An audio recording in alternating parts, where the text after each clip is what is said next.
মুসলিমের বর্ণনা وعن أبي هريرة رضي الله تعالى عنه قال হযরত আবু হুরায়রা রাদিয়াল্লাহু তাআলা আনহু থেকে বর্ণিত তিনি বলেন قال رسول الله صلى الله عليه وسلم لولا أن أشق على أمتي وفي رواية على المؤمنين لأمرتهم أن يؤخروا العشاء إلى ثلث الليل أو نصفه নবীজি বলেন আমার উম্মতের যদি কষ্ট হবে এটা চিন্তা না করতাম তাহলে এশারের নামাজটা আমি রাতের অর্ধেক নিয়ে যাইতাম। আজকে এশার নামাজ পড়ছি আমরা কয়টায়? 8টায়, 8:30। রাসূল বলেন আমার উম্মতের কষ্ট হবে, অন্যায় তো আমি এশারের নামাজটার বিধান করে দিতাম রাত্রে 12টায়। আচ্ছা আবার বলেন তো, রাত 12টায় এশারের নামাজ পড়লে কি অবস্থা হইতো? সবাই কথা বলে না, সহজ হতো না কঠিন হইতো? মুসল্লি বাড়তো না কমতো? ধরো কেউ পাওয়া যেত না, কে 12টা পর্যন্ত সজাগ থাকবে? রাসূল বলেন আমি জানি আমার উম্মতের কষ্ট হবে। মেসওয়াক প্রত্যেক নামাজে যদি আবশ্যক করে দেওয়া হতো আমি জানি আমার উম্মতের কষ্ট হবে। মেরাজের রজনীতে 50 ওয়াক্ত নামাজ যদি নিয়ে আসি আমি জানি আমার উম্মতের কষ্ট হবে। এজন্য এশারের নামাজও অর্ধরাত পর্যন্ত বিলম্বিত করি নাই, মেসওয়াকও আবশ্যক করি নাই, নামাজও 50 ওয়াক্ত আনি নাই। কিন্তু কেউ যদি নিজের থেকে এমনিতেই মেসওয়াক করে, কেউ যদি 5 ওয়াক্ত নামাজ জামাতের সাথে পড়ে, আমার রব তাকে 50 ওয়াক্তের সওয়াব দিয়ে দিবে। এই কথাটাই নবীজি বুঝাইতে চাইতেছেন। রাসূল বলেন আল্লাহ তোমাদের উপরে হজ ফরজ করেছেন, তোমরা হজ করবা। তো একজন দাঁড়ায় বলে ইয়া রাসূলুল্লাহ প্রতি বছর কি হজ ফরজ? নবীজি চুপ। প্রতি বছর ফরজ? নবীজি চুপ। আবার একই প্রশ্ন, নবীজি চুপ। এরপরে নবীজি বলছে লাউ কুলতু নাআম লা ওয়াজাবাত, আমি যদি বলতাম প্রত্যেক বছর হজ ফরজ তাহলে আল্লাহ প্রত্যেকের উপরে হজ প্রতি বছর ফরজ করে দিত। তাহলে 1 নাম্বার হজ চতুর্থ স্তম্ভ ভিত্তি। 2 হজ সুন্নত না ফরজ? সবাই বলে না, ফরজ বলেন, জোরে বলেন, হজ সুন্নত না ফরজ? ফরজ। 3 এটা আমার সাথে একটু সবাই বলবেন, বলেন হজ। সবাই বলেন হজ ফরজ হওয়ার সাথে সাথে করে ফেলা।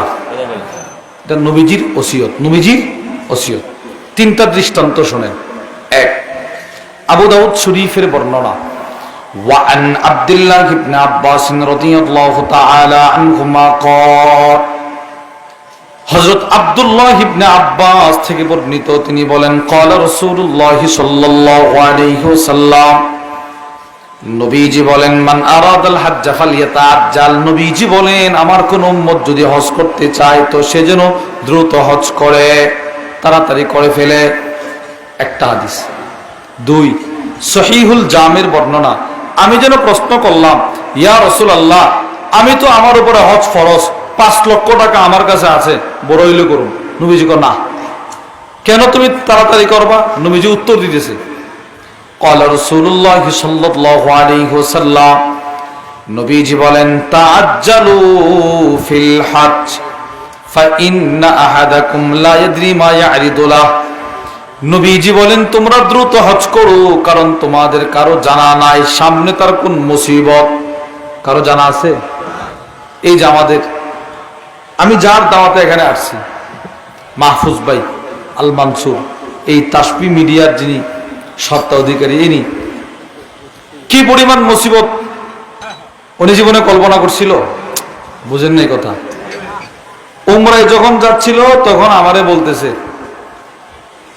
বলতেছে যে ভাইয়া এই রমজানের কয়েকদিন আগে আমার বিবি ইন্তেকাল করছে, মুসিবত।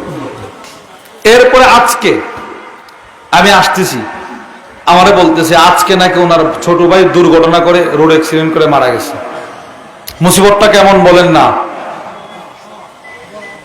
হঠাৎ করে মুসিবত মানুষের সামনে চলে আসে।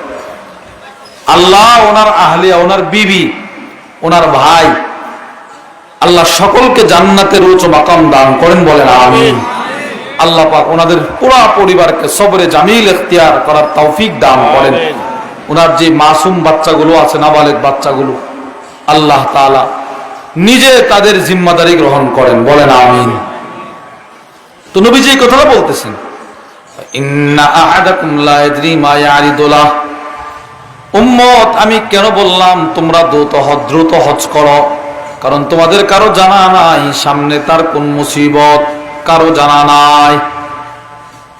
হুজুর মুসিবত মানে কি? নবীজি 3টা মুসিবতের কথা বলছেন। দেখেন আবু দাউদ শরীফের বর্ণনা, وعن عبد الله بن عباس رضي الله تعالى عنهما قال, হযরত আব্দুল্লাহ ইবনে আব্বাস থেকে বর্ণিত, তিনি বলেন, قال رسول الله صلى الله عليه وسلم, নবীজি সাল্লাল্লাহু আলাইহি ওয়াসাল্লাম ইরশাদ করেন, মান আরাদাল হজ্জ ফালিয়াতাআজ্জাল। নবীজি বলেন, যে হজ করতে চাও তুমি দ্রুত হজ করো। কেন? 3টা মুসিবত তোমার সামনে আসবে, তুমি ঘুরতেছো 3 মুসিবতের ভিতর। 1 নাম্বার, ফাইন্নাহু ক্বাদ ইয়ামরাদুল মারিদ, হঠাৎ করে অসুস্থ হয়ে যাইবা, হজ করার কোনো শক্তি থাকবে না। 2, আও তাদিল্লুদ দাল্লাহ, 5 লক্ষ টাকা জমা করে রাখলেন, হঠাৎ করে টাকাগুলো নষ্ট হয়ে যাবে, উধাও হয়ে যাবে। 3, আও তারিদু লাহুল হাজ্জা, সুন্দর করে টাকাগুলো জমা করে রাখছিলেন, হঠাৎ করে এমন একটা প্রয়োজন দেখা দিল, টাকাগুলো মুহূর্তের ভিতরে খরচ হয়ে গেল। সুস্থ, একটু ব্যথা উঠছে, ডাক্তারের কাছে গেছে, ডাক্তার বলে কিডনি শেষ, এবার লাগান 5 লক্ষ টাকার অপারেশন, শেষ টাকা। তো আপনি হজের জন্য টাকা জমা করছিলেন। এজন্য নবীজির ওসিয়ত, হজ ফরজ হওয়ার সাথে সাথে হজ করা। বলেন, হজ ফরজ হওয়ার সাথে সাথে কি করা? হজ করা। 4, এটাও আমার সাথে বলেন, বলেন হজ ফরজ হওয়ার পর, বলেন যে করে না, নবীজির ধমক। বলেন না, কার ধমক? জোরে বলেন, কার ধমক? সাহাবাদেরও ধমক, নবীজির ধমক। নবীজির ধমক শুনেন, তিরমিজি শরীফের বর্ণনা, وعن علي بن أبي طالب رضي الله تعالى عنه قال, হযরত আলী থেকে বর্ণিত, তিনি বলেন, قال رسول الله صلى الله عليه وسلم, নবীজি বলেন, মান মালাকা জাদান ওয়া রাহিলা তুবাল্লিগুহু ইলা বাইতিল্লাহ। নবীজি বলেন, যে ব্যক্তি হজ করার সামর্থ্য পাইল, আল্লাহ দন্দৌলত দিছে, যাওয়ার সুবিধাও দিছে, লাম ইয়াহুজ, এরপরেও সে হজ করে নাই, হজ করে নাই, ধন দৌলত আল্লাহ দিছে, এই বেচারা হজ করে নাই। রাসূল কি বলে জানেন? ফালা আলাইহি আইয়ামুতা ইয়াহুদিয়ান আও নাসরানিয়া, হজ ফরজ হওয়ার পরেও যে হজ করে না, সে ইহুদি হয়ে মারা গেল না খ্রিস্টান হয়ে মারা গেল, হাসরের ময়দানে আমি রাসূল তার জন্য সুপারিশ করব না। নাউজুবিল্লাহ। বলেন হজের মৌসুম, বলেন কিসের মৌসুম? হজের। কুরআনুল কারীমে আল্লাহ বলেন, আল হজ্জু আশহুরুম মা'লুমাত, হজ হলো নির্ধারিত নির্দিষ্ট কয়েকটি মাসের সমন্বয় ইবাদত। শাওয়াল, যুলকায়দা, যুলহিজ্জাহ, এই মাসগুলোর ভিতরে হজের কার্যক্রম শুরু হয়, প্রস্তুতি শুরু হয়। হজ একটি গুরুত্বপূর্ণ ইবাদত, যদিও আমাদের কাছে এক অবহেলিত ইবাদতের নাম হজ, কিন্তু ইসলামে হজের গুরুত্ব অপরিসীম। হজের গুরুত্ব বোঝাতে গিয়ে আমি আপনাদেরকে সংক্ষেপে 4টা কথা বলি। 1, হজ ইসলামের 5টি ভিত্তির 4র্থ ভিত্তির নাম হলো হজ। সহিহ মুসলিমের বর্ণনায় নবীজি বলেন, وعن عبد الله بن عمر رضي الله تعالى عنهما قال, হযরত আব্দুল্লাহ ইবনে উমর বলেন, নবীজি বলে, قال رسول الله صلى الله عليه وسلم, নবীজি বলেন, বুনিয়াল ইসলামু আলা খামস, শাহাদাতি আল্লাহ ইলাহা ইল্লাল্লাহ, ইসলামের ভিত্তি হলো 5টি জিনিসের উপর। 1, আল্লাহ এক, এই সাক্ষী দেয়া নবীজি সাল্লাল্লাহু আলাইহি ওয়াসাল্লাম আল্লাহর রাসূল এটার সাক্ষী দেওয়া। এক। দুই, ওয়া ইকামিস সালাহ, নামাজ কায়েম করা। তিন, ওয়া ইতাইজ যাকাহ, যাকাত দেওয়া, যাকাত ফরজ হলে যাকাত দেওয়া। চার, নবীজি বলে ওয়াল হজ, হজের সামর্থ্য থাকলে হজ করা। এই দেখেন 4 নাম্বার ভিত্তি হলো হজ। এই হাদিস মুসলিম শরীফে বর্ণিত। কি বুঝলেন? হজের গুরুত্ব ইসলামে নাই না আছে? আছে।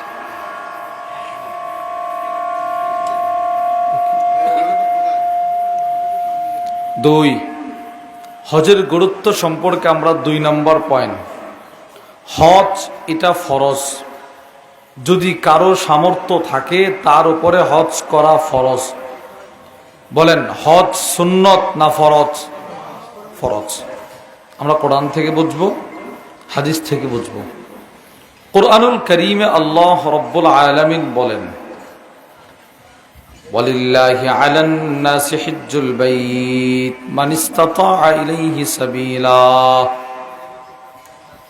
আল্লাহ রাব্বুল আলামিন বলেন, বাইতুল্লাহ পর্যন্ত পৌঁছতে যে ব্যক্তি সক্ষম তার উপরে আল্লাহর জন্য হজ করা ফরজ।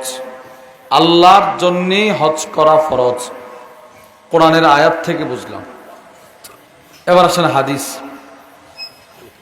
মুসলিম শরীফের বর্ণনা, ওয়া আন আবি হুরায়রা রাদিয়াল্লাহু তাআলা আনহু ক্বাল, হযরত আবু হুরায়রা রাদিয়াল্লাহু তাআলা আনহু থেকে বর্ণিত, তিনি বলেন, খাতাবানা রাসূলুল্লাহ সাল্লাল্লাহু আলাইহি ওয়াসাল্লাম।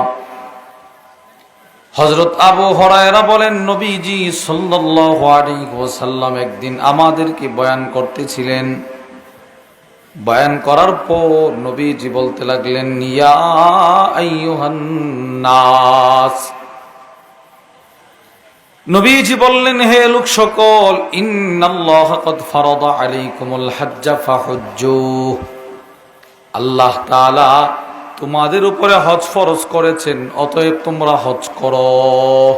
সুবহানাল্লাহ বলেন। আল্লাহ তোমাদের উপরে হজ ফরজ করেছেন, তোমরা হজ করো। এক সাহাবী দাঁড়াইল। সাহাবী একজন দাঁড়িয়ে প্রশ্ন করে, আফি কুল্লি আমিন ইয়া রাসূলুল্লাহ, ওগো নবীজি, হজ কি প্রতি বছর করা ফরজ? ফাসাকাতা, নবীজি চুপ থাকলেন। সাহাবী আবার প্রশ্ন করে, ইয়া রাসূলুল্লাহ, হজ কি প্রতি বছর করা ফরজ? নবীজি এবারও চুপ থাকলেন। সাহাবী আবার প্রশ্ন করে, ইয়া রাসূলুল্লাহ, হজ কি প্রতি বছর করা ফরজ? নবীজি চুপ থাকলেন। বলেন কয়বার প্রশ্ন করছে? তিনবার।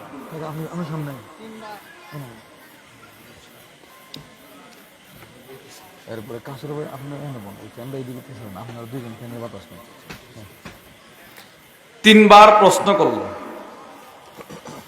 চতুর্থবার নবীজি কি বলে জানেন? আল্লাহর নবী বলেন, লাউ কুলতু নাআম লাওয়াজাবাত, কে তুমি আমাকে 3 বার প্রশ্ন করলা, যদি আমি রাগের মাথায় বলে ফেলতাম হা হজ প্রতি বছর ফরজ, তাহলে প্রত্যেকটা মানুষের উপর প্রত্যেক বছর হজ করা ফরজ হয়ে যেত। চিন্তা করছেন? নবীজি বিরক্ত হয় নাই। রসুল বুঝতেছে আমার উম্মত আমার বারবার প্রশ্ন করতেছে, আমি যদি রাগ করে বলি হ্যাঁ প্রতি বছর হজ ফরজ, তাহলে প্রত্যেক ব্যক্তি যে একবার হজ করছে তার প্রতি বছর হজ করা ফরজ হয়ে যেত। কি পরিমাণ নবীজি আমাদেরকে ভালোবাসছে, সুবহানাল্লাহ বলেন না। কি পরিমাণ ভালোবাসাটা দিছে। এই জন্য কোরআনুল কারীমের ব্যাখ্যায় তাফসীরের কিতাবের মধ্যে এসেছে, আহাতাতির রাহমা বিতাসারিফি শরিয়াতি। এই কথাটা খেয়াল করে শুনেন। ইসলামের যে শরীয়ত নবীজিকে দেওয়া হয়েছে, এই শরীয়তের শুরু শেষ পুরাটাই নবীজির রহমত দ্বারা বেষ্টন করা। সুবহানাল্লাহ বলেন না সবাই। নবীজির রহমত দ্বারা বেষ্টন করা। ওয়ামা আরসালনাকা ইল্লা রাহমাতাল লিল আলামিন। এই আয়াতের ব্যাখ্যা এসেছে কাউনুশ শরিয়াতুল মুহাম্মাদিয়া মুনহাসিরাতুন ফির রাহমাহ। আমাদের নবীজির শরীয়ত আল্লাহ তাআলা রহমতের ভিতরে রেখে দিয়েছেন। কঠিন কোনো ইবাদত নাই, একদম সহজ কোনো ইবাদত নাই। পয়গম্বর মুসা আলাইহিস সালাতু ওয়াস সালামের জামানার শরীয়ত ছিল নাপাকি কাপড়ে নাপাকে লাগছে, বাস যেই জায়গায় নাপাক লাগছে এই জায়গায় কাইটা ফালা দেওয়া লাগতো। আমাদের কি কাইটা ফালানো দরকার হয় না, 3 বার ধৌত করলেই শেষ। কিন্তু ওনার শরীয়ত ছিল যেখানে নাপাকি লেগেছে বাস এই জায়গা কাছে দিয়ে কাটো, ফেলে দাও। তো হুজুর সাল্লাল্লাহু আলাইহি ওয়াসাল্লামকে আল্লাহ পাক যে শরীয়ত দিয়েছেন, এই শরীয়ত রহমতে পরিপূর্ণ। এজন্য হাদিসের ব্যাখ্যায় মাআলিমুস সুনানের মধ্যে এসেছে, ওয়াকাদ কানা রাসূলুল্লাহ সাল্লাল্লাহু আলাইহি ওয়াসাল্লাম ইয়াতরুকু বা'দান নওয়াফিল খাউফাম মিন আন ইফরাদা আলা উম্মতি। কখনো কখনো নবীজি অনেক নফল নামাজ ছেড়ে দিতেন এই ভয়ে যে আমি যদি লাগাতার করি তাহলে যদি আল্লাহ আমার উম্মতের উপর ওয়াজিব করে দেয়। সুবহানাল্লাহ বলেন না। নবীজি তো ইচ্ছা করলে পারবে করতে, কিন্তু আমার উম্মত তো করতে পারবে না, আল্লাহ যদি ওয়াজিব করে দেয়। এজন্য নবীজি সাল্লাল্লাহু আলাইহি ওয়াসাল্লাম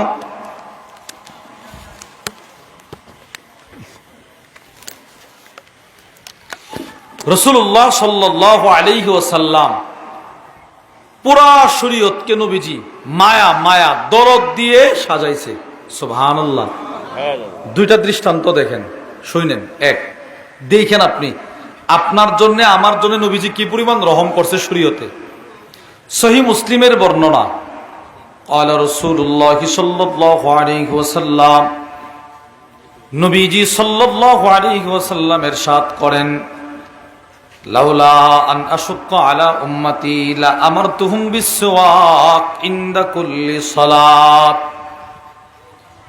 নবীজি সাল্লাল্লাহু আলাইহি ওয়াসাল্লাম বলেন, আমার উম্মতের কষ্ট হবে এটা যদি আমি চিন্তা না করতাম, বুঝেন, আমার উম্মতের কষ্ট হবে এটা যদি আমি চিন্তা না করতাম, তাহলে প্রত্যেক ফরজ নামাজের সাথে সাথে মেসওয়াক করাটাকে আমি আবশ্যক করে দিতাম। নামাজ যেমন আবশ্যক, মেসওয়াক করাও আমি প্রত্যেক নামাজের সময় আবশ্যক করে দিতাম। কিন্তু আমি জানি আমার উম্মতের কষ্ট হবে, সে মেসওয়াক প্রত্যেক নামাজে করতে পারবে না। বলেন, নবীজি আমাদের জন্য এই নামাজের মেসওয়াকটাকে সহজ করছে না করে নাই? করেছে। দৃষ্টান্ত নম্বর 2, সহিহ মুসলিমের বর্ণনা, ওয়া আন আবি হুরায়রা রাদিয়াল্লাহু তাআলা আনহু ক্বাল, হযরত আবু হুরায়রা রাদিয়াল্লাহু তাআলা আনহু থেকে বর্ণিত, তিনি বলেন, قال رسول الله صلى الله عليه وسلم لولا أن أشق على أمتي وفي رواية على المؤمنين لأمرتهم أن يؤخروا العشاء إلى ثلث الليل أو نصفه। নবীজি বলেন, আমার উম্মতের যদি কষ্ট হবে এটা চিন্তা না করতাম, তাহলে এশারের নামাজটা আমি রাতের অর্ধেক নিয়ে যাইতাম। আজকে এশার নামাজ পড়ছি আমরা কয়টায়? 8টায়, 8:30টায়। রসুল বলেন আমার উম্মতের কষ্ট হবে, অন্যায় তো আমি এশারের নামাজটার বিধান করে দিতাম রাত্রে 12টায়। আচ্ছা, আবার বলেন তো, রাত 12টায় এশারের নামাজ পড়লে কি অবস্থা হইতো? সবাই কথা বলে না। সহজ হতো না কঠিন হইতো? মুসল্লি বাড়তো না কমতো? দৌড়ো কেউরে পাওয়া যেত না। কে 12টা পর্যন্ত সজাগ থাকবে? রসুল বলেন আমি জানি আমার উম্মতের কষ্ট হবে, মেসওয়াক প্রত্যেক নামাজে যদি আবশ্যক করে দেওয়া হতো আমি জানি আমার উম্মতের কষ্ট হবে। মেরাজের রজনীতে 50 ওয়াক্ত নামাজ যদি নিয়ে আসি আমি জানি আমার উম্মতের কষ্ট হবে। এজন্য এশারের নামাজও অর্ধরাত পর্যন্ত বিলম্বিত করি নাই, মেসওয়াকও আবশ্যক করি নাই, নামাজও 50 ওয়াক্ত আনি নাই। কিন্তু কেউ যদি নিজের থেকে এমনিতেই মেসওয়াক করে, কেউ যদি 5 ওয়াক্ত নামাজ জামাতের সাথে পড়ে, আমার রব তাকে 50 ওয়াক্তের সওয়াব দিয়ে দিবে। এই কথাটাই নবীজি বুঝাইতে চাইতেছেন। রসুল বলেন আল্লাহ তোমাদের উপরে হজ ফরজ করেছেন, তোমরা হজ করবা। তো একজন দাঁড়ায় বলে ইয়া রসুল আল্লাহ, প্রতি বছর কি হজ ফরজ? নবীজি চুপ। প্রতি বছর ফরজ? নবীজি চুপ। আবার একই প্রশ্ন, নবীজি চুপ। এরপরে নবীজি বলছে লাউ কুলতু নাআম লাওয়াজাবাত, আমি যদি বলতাম প্রত্যেক বছর হজ ফরজ, তাহলে আল্লাহ প্রত্যেকের উপরে হজ প্রতি বছর ফরজ করে দিত। তাহলে 1 নাম্বার, হজ চতুর্থ স্তম্ভ ভিত্তি। 2, হজ সুন্নত না ফরজ? সবাই বলে না, বলেন জোরে বলেন, হজ সুন্নত না ফরজ? ফরজ। 3, এটা আমার সাথে একটু সবাই বলবেন, বলেন হজ। সবাই বলেন হজ ফরজ হওয়ার সাথে সাথে করে ফেলা। এটা নবীজির ওসিয়ত, নবীজির ওসিয়ত। 3টা দৃষ্টান্ত শোনেন। 1, আবু দাউদ শরীফের বর্ণনা, ওয়ান আব্দুল্লাহ ইবনে আব্বাস রাদিয়াল্লাহু তাআলা আনহুমা ক্বাল, হযরত আব্দুল্লাহ ইবনে আব্বাস থেকে বর্ণিত, তিনি বলেন ক্বালা রাসূলুল্লাহ সাল্লাল্লাহু আলাইহি ওয়াসাল্লাম, নবীজি বলেন মান আরাদাল হজ্জ ফালইয়াতাআজ্জাল, নবীজি বলেন আমার কোন উম্মত যদি হজ করতে চায় তো সে যেন দ্রুত হজ করে, তাড়াতাড়ি করে ফেলে। একটা হাদিস। 2, সহিহুল জামের বর্ণনা, আমি যেন প্রশ্ন করলাম ইয়া রাসূলুল্লাহ, আমি তো আমার উপরে হজ ফরজ, 5 লক্ষ টাকা আমার কাছে আছে, বড় হইলে করুন। নবীজি কো না, কেন তুমি তাড়াতাড়ি করবা? নবীজি উত্তর দিতেছে ক্বালা রাসূলুল্লাহ সাল্লাল্লাহু আলাইহি ওয়াসাল্লাম, নবীজি বলেন তাআজ্জালু ফিল হজ ফাইন্না আহাদাকুম লা ইয়াদরি মা ইয়ারিদু লাহ, নবীজি বলেন তোমরা দ্রুত হজ করো, কারণ তোমাদের কারো জানা নাই সামনে তার কোন মুসিবত। কারো জানা আছে? এই যে আমাদের, আমি যার দাওয়াতে এখানে আসছি, মাহফুজ ভাই আল মানসুর, এই তাসবি মিডিয়ার যিনি সত্তা অধিকারী, ইনি কি পরিমাণ মুসিবত উনি জীবনে কল্পনা করছিল, বুঝেন নাই কথা। উমরায় যখন যাচ্ছিল তখন আমারে বলতেছে যে ভাইয়া এই রমজানের কয়েকদিন আগে আমার বিবি ইন্তেকাল করছে, মুসিবত। এরপরে আজকে আমি আসতেছি, আমারে বলতেছে আজকে নাকি ওনার ছোট ভাই দুর্ঘটনা করে, রোড অ্যাক্সিডেন্ট করে মারা গেছে। মুসিবতটা কেমন বলেন না? হঠাৎ করে মুসিবত মানুষের সামনে চলে আসে। আল্লাহ ওনার আহলিয়া, ওনার বিবি, ওনার ভাই, আল্লাহ সকলকে জান্নাতের উচ্চ মাকাম দান করেন, বলেন আমিন। আল্লাহ পাক ওনাদের পুরা পরিবারকে সবরে জামিল ইখতিয়ার করার তৌফিক দান করেন। ওনার যে মাসুম বাচ্চাগুলো আছে, নাবালেগ বাচ্চাগুলো, আল্লাহ তাআলা নিজে তাদের জিম্মাদারি গ্রহণ করেন, বলেন আমিন।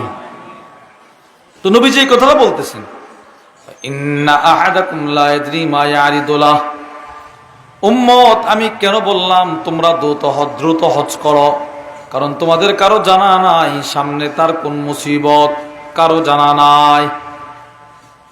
হুজুর মুসিবত মানে কি? নবীজি 3টা মুসিবতের কথা বলছেন, দেখেন।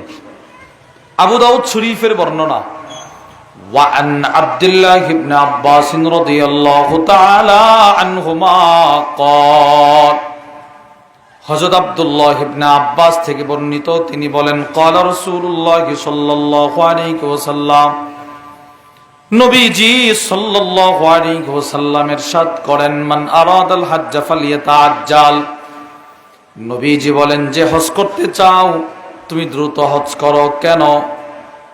3টা মুসিবত তোমার সামনে আসবে, তুমি ঘুরতেছো 3 মুসিবতের ভিতর। 1 নাম্বার, ফাইন্নাহু ক্বাদ ইয়ামরাদুল মারিদ, হঠাৎ করে অসুস্থ হয়ে যাইবা, হজ করার কোনো শক্তি থাকবে না। 2, আও তাদিল্লুদ দাল্লাহ, 5 লক্ষ টাকা জমা করে রাখলেন, হঠাৎ করে টাকাগুলো নষ্ট হয়ে যাবে, উদাও হয়ে যাবে। 3, আও তারিদু লাহুল হাজ্জা, সুন্দর করে টাকাগুলো জমা করে রাখছিলেন, হঠাৎ করে এমন একটা প্রয়োজন দেখা দিল, টাকাগুলো মুহূর্তের ভিতরে খরচ হয়ে গেল। সুস্থ, একটু ব্যথা উঠছে, ডাক্তারের কাছে গেছে, ডাক্তার বলে কিডনি শেষ।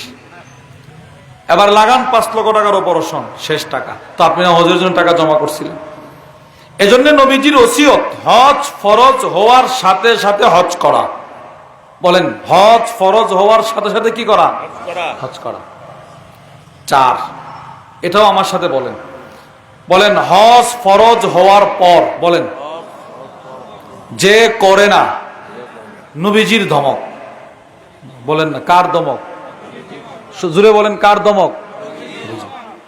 সাহাবাদেরও ধমক, নবীজির ধমক। নবীজির ধমক শুনেন, তিরমিজি শরীফের বর্ণনা।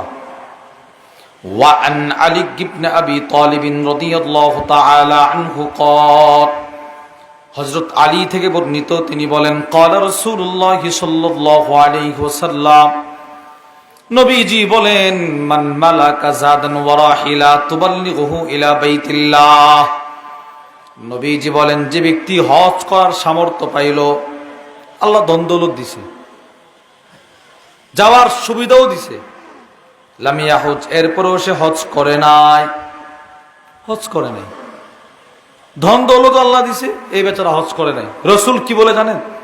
ফালা আলাইহি আইয়ামুতা ইয়াহুদিয়ান আও নাসরানিয়া, হজ ফরজ হওয়ার পরেও যে হজ করে না, সে ইহুদি হয়ে মারা গেল না খ্রিস্টান হয়ে মারা গেল, হাসরের ময়দানে আমি রাসূল তার জন্য সুপারিশ করব না। নাউজুবিল্লাহ বলেন। চিন্তা করেন তো। আচ্ছা, এটা কি নবীজির ভালোবাসা না ধমক? ধমক, ধমক। এবার সাহাবীর ধমক শুনেন। as-সুনানুল কুবরা ইমাম বাইহাকির বর্ণনা, আন্না উমর ইবনুল খাত্তাব রাদিয়াল্লাহু তাআলা আনহু قال, হযরত উমর সেনাবাহিনী পাঠাইছে এক এলাকায়, এই যাও, ফায়ানজুরু কুল্লামান কানা লাহু জিদা, দেখো তো কার কার উপরে হজ ফরজ, হজ করে নাই। যাদের উপরে হজ ফরজ কিন্তু হজ করে নাই, এদেরকে আমার কাছে নিয়ে আসো, আমি লিখে দিব মা হুম বিমুসলিমিন, মা হুম বিমুসলিমিন, তারা মুসলমান না। নাউজুবিল্লাহ বলেন। নবীজির ধমক, হযরত ওমরের ধমক। 4টা কথা শুনলাম, মনে রাখেন। 1 নাম্বার, হজ ইসলামের 4র্থ স্তম্ভ। 2, হজ ফরজ বিধান না সুন্নত? ফরজ। 3, হজ দেরিতে আদায় করা না তাড়াতাড়ি আদায় করা? দ্রুত। 4, হজ ফরজ হওয়ার পরে কেউ না করলে নবীজির। এবার আসেন, হুজুর আমি হজ করলে আমার লাভ কি? 1 নাম্বার, পৃথিবীর মধ্যে শ্রেষ্ঠ আমল হলো হজ। সুবহানাল্লাহ বলেন। শ্রেষ্ঠ আমল।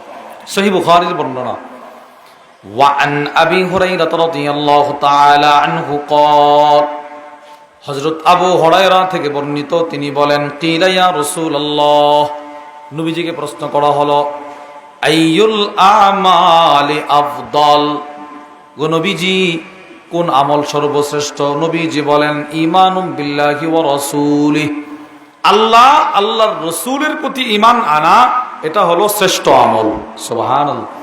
কিলা সুম্মা মাযা, এরপরে কোনটি? নবীজি বলে জিহাদুন ফি সাবিলিল্লাহ, আল্লাহর রাস্তায় জিহাদ করা। কিলা সুম্মা মাযা, এরপরে কোনটি? নবীজি বলেন হাজ্জুম মাবরুর, আমার কোন উম্মত, আল্লাহর কোন বান্দার নসিবে একটা হজ্জে মাবরুর নসিব হয়ে যাওয়া। সুবহানাল্লাহ। এই কারো জিন্দেগিতে একটা হজ্জে মাবরুর নসিব হওয়া, নবীজি বলেন এটা তার জিন্দেগির শ্রেষ্ঠ আমল। সুবহানাল্লাহ বলেন না। 2,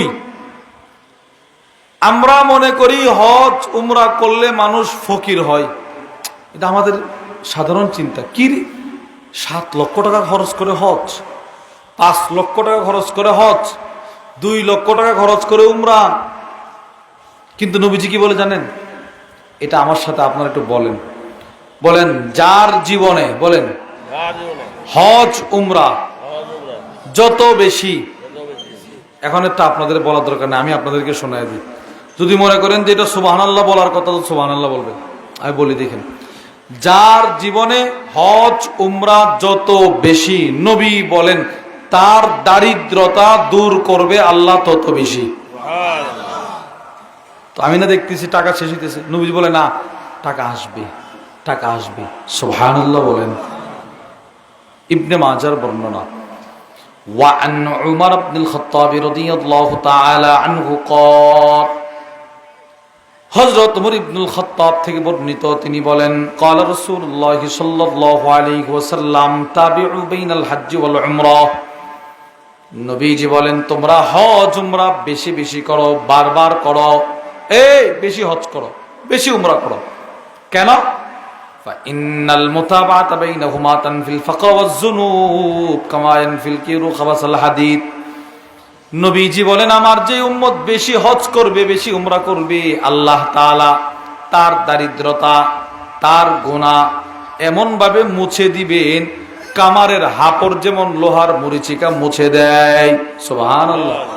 এই রাত রাত এই যে সামনে কোরবানি আসতেছে, আপনার ছড়িগুলো ধার দেন না, এই যে কি যে একটা ঘুরে দেন, এইভাবে এটা যেমন ছুরির জংকার দূর করে, মরিচিকা দূর করে, বেশি বেশি হজ উমরা বান্দার গুনাহ, বান্দার দারিদ্রতাকে এমন ভাবে দূর করে দেয়। তা আমি তো দেখতেছি টাকা শেষ, নবী বলে না টাকা শেষ না। 3, কেউ যদি হজ করতে পারে, রসুল বলেন এর বদলা হিসেবে আল্লাহ রেখে দিয়েছেন শুধুই জান্নাত। সুবহানাল্লাহ। আল্লাহ আমাদের সকলকে হজ্জে মাবরুর নসিব করেন, বলেন আমিন। নবীজি বলেন, ক্বালা রাসূলুল্লাহ সাল্লাল্লাহু আলাইহি ওয়াসাল্লাম, আল্লাহর রাসূল বলেন, আল উমরাতু ইলাল উমরাহ কাফারাতুল লিমা বাইনাহুমা, এক উমরা থেকে আরেক উমরা বান্দার মাঝখানের গুনাহগুলো আল্লাহ মাফ করে দেয়। সুবহানাল্লাহ। অর্থাৎ এক রমজানে আপনি উমরা করলেন, আর এক রমজানে উমরায় গেছেন, তো মাঝখানের গুনাহগুলো আল্লাহ মাফ করে দিবেন। নিয়ত করেন, নিয়ত করেন, বলেন ইনশাআল্লাহ। রমজানে উমরা করব, বলেন ইনশাআল্লাহ। হ্যাঁ, নিয়ত করা। এবার নবীজি বলেন এক উমরা থেকে আরেক উমরা আল্লাহ বান্দার গুনাহ মাফ করে। ওয়াল হজ্জুল মাবরুর লাইসা লাহু জাযা ইল্লাল জান্নাহ, আমার কোন উম্মত যদি হজ্জে মাবরুর করতে পারে, নবীজি বলেন আল্লাহ তাকে এর বিনিময়ে জান্নাতুল ফেরদাউস দান করবে। 3টা ফজিলতের কথা বললাম। 4, যারা হজ করতে যায় আল্লাহ তাদের অতীত জীবনের সব গুনাহ মাফ করে দেয়। সহিহ বুখারীর বর্ণনা, তিরমিজির বর্ণনা, ক্বালা রাসূলুল্লাহ সাল্লাল্লাহু আলাইহি ওয়াসাল্লাম মান হাজ্জা ফালাম ইয়ারফুস ওয়ালাম ইয়াফসুক রাজাআ কায়াউমিন ওয়ালাদাতহু উম্মু। নবীজি বলেন কেউ যদি হজ করে এমন ভাবে যে হজে কোনো ঝগড়া নাই, যে হজে কোনো গুনাহ করে নাই, অশ্লীল কাজ করে নাই, নবীজি বলেন হাজী সাহেব হজ থেকে বাড়িতে আসবে এমন ভাবে যেন এখন এই মুহূর্তে মায়ের পেট থেকে জন্ম নিল। সুবহানাল্লাহ। আচ্ছা, মায়ের পেট থেকে যে সন্তানটা জন্ম নিল তার কোনো গুনাহ আছে? হাজী সাহেব হজ থেকে আসলে তার গুনাহ আল্লাহ এভাবে মাফ করে দেয়। 5, আপনার বাবা, আপনার চাচা, আপনার ভাই, আপনার ছেলে, আপনার নাতি, আপনার প্রতিবেশী কেউ হজে যাচ্ছে, হজে আপনি তার কাছে দোয়া চাইবেন, বলেন না ইনশাআল্লাহ। বলে হুজুর আমি কেন দোয়া চাবো? নবীজি যারা হজ উমরা করতে যাইতো, নবীজি তাদের কাছে দোয়া চাইতো। সুবহানাল্লাহ, জোরে বলেন। আরে নবীজি দোয়া চাইতো, নবীজি সাহাবীর কাছে দোয়া চাইতো, নবীজি সাহাবাদের কাছে দোয়া চাইতো। রসুল যে সাহাবীর কাছে দোয়া চেয়েছেন তার দৃষ্টান্ত ইবনে মাজার বর্ণনা, ওয়ান আব্দুল্লাহ ইবনে উমর রাদিয়াল্লাহু তাআলা আনহুমা قال, হযরত আব্দুল্লাহ ইবনে উমর থেকে বর্ণিত, তিনি বলেন আন্না উমর ইস্তাদানান নবী সাল্লাল্লাহু আলাইহি ওয়াসাল্লাম ফিল উমরাহ, হযরত উমর একদিন নবীজির কাছে আসছে, এসে বলে ইয়া রাসূলুল্লাহ আমি উমরা করতে চাই, মদিনা থেকে মক্কায় যেতে চাই, আমার অনুমতি দেন। ফাআদিনালাহ, নবীজি তাকে উমরার অনুমতি দিয়ে দিলেন। সুবহানাল্লাহ। রাসূল কি দিছে? যাও, উমরা করতে চান? হ্যাঁ, যান। এখন দেখেন হযরত উমর নবীজির দরবার থেকে বের হয়ে চলে যায়, নবীজি পিছন থেকে উমরকে ডাক দেয়, ইয়া উখাই, হে আমার প্রিয় ছোট ভাই উমর, ডাক দিছে। এখন কি বলে দেখেন, আশরিকনা ফি শাইইন মিন দুআইক ওয়ালা তানসানা, উমর তুমি যখন উমরা করবা, উমরাতে তাওয়াফ করবা, তাওয়াফ তুমি কিন্তু উমর তোমার তাওয়াফে আমি রসুলকে ভুলে যেও না। সুবহানাল্লাহ, কি বললো এটা নবীজি? উমর তুমি কিন্তু তোমার সাফা মারওয়ার সাইতে আমি রসুলকে ভুলে যেও না। উমর তুমি যখন 2 রাকাত নামাজ পড়বা তাওয়াফ শেষে, তখন কিন্তু আমি রসুলকে ভুলে যেও না। তুমি তোমার প্রত্যেকটা দোয়ায় আমি নবীকে ভুলে যেও না। ওয়ালা তানসানা, আমাদেরকে ভুলে যেও না। আশরিকনা ফি শাইইম মিন দুআইক, তুমি তোমার সবগুলো দোয়াতে আমি নবীকে স্মরণ করিও। সুবহানাল্লাহ, নবীজি উমরাকারীর কাছে দোয়া চাইতেছে। এবার আসেন দৃষ্টান্ত, সাহাবীর কাছে দোয়া চাইতেছে। তিরমিজি শরীফের বর্ণনা, وعن صفوان بن عبد الله بن صفوان وكانت تحته ابنة أبي الدرداء, হযরত সফওয়ান তিনি হযরত আবু দারদা রাদিয়াল্লাহু তাআলা আনহুর মেয়েকে বিবাহ করলেন। সাহাবী আবু দারদার মেয়েকে বিবাহ করলেন রাদিয়াল্লাহু আনহু। বিবাহ করার পর ফাআতাহা, তিনি শ্বশুর বাড়িতে আসলেন। ফাওয়াজাদা উম্মাদ দারদা, শাশুড়িকে বাইসে করে, বিবি আর শাশুড়ি, শ্বশুর নাই।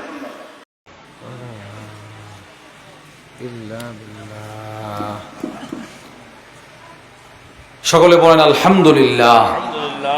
আমাদের আজকের মাহফিলের প্রধান মেহমান আমার শায়েখ মুর্শিদ আরিফ বিল্লাহ হাকিমুন নফস আল্লামা মুফতি মুশতাকুন নবী কাসিম হাফিজাহুল্লাহ। হুজুরের খুব মহব্বতের মানুষ, খুব মহব্বতের। হুজুর যে কয়জনকে ভালোবাসে এর মধ্যে একজন আল্লামা শায়েখ মুতালিব হুসাইন সালেহি হাফিজাহুল্লাহ। হুজুর চলে আসছেন, বলেন আলহামদুলিল্লাহ। এই অল্প 2-1 মিনিটের ভিতরে হুজুর চলে আসবেন, গুরুত্বপূর্ণ নসিহত হুজুর করবেন। তো আমি আপনাদেরকে যে বিষয়টা বলতে চাচ্ছি, শেষ আলোচনা প্রায় শেষের দিকে, যারা হজ করতে যাবে আমরা তাদের কাছে কি চাইবো? দোয়া। বলেন না সবাই, কি চাইবো? দোয়া চাইবো। তো শাশুড়ি মেয়ের জামাইরে বলে, আপনি নাকি এই বছর হজ করবেন? কহা উদুল্লাহ লানা বিখাইর, আপনি হজ করতে গিয়ে কিন্তু আমাদের কথা ভুলবেন না, আমাদের জন্য একটু দোয়া করে দিন। সুবহানাল্লাহ, শাশুড়ি দোয়া চাইতেছে। নবীজি সাহাবীর কাছে দোয়া চায়, শাশুড়ি মেয়ের জামাইয়ের কাছে দোয়া চায়। বিষয়টা কি? আপনি যে চান না, আমি যে চান না। এজন্য যারা হজ করতে যাবে, যারা উমরা করতে যাবে, তাদের কাছে দোয়া চাবো, বলে ইনশাআল্লাহ। হুজুর এদের কাছে দোয়া চাইলে আমার লাভ কি? প্রশ্ন, এদের কাছে দোয়া চাইলে আমার লাভ কি? 2, এদের লাভ কি?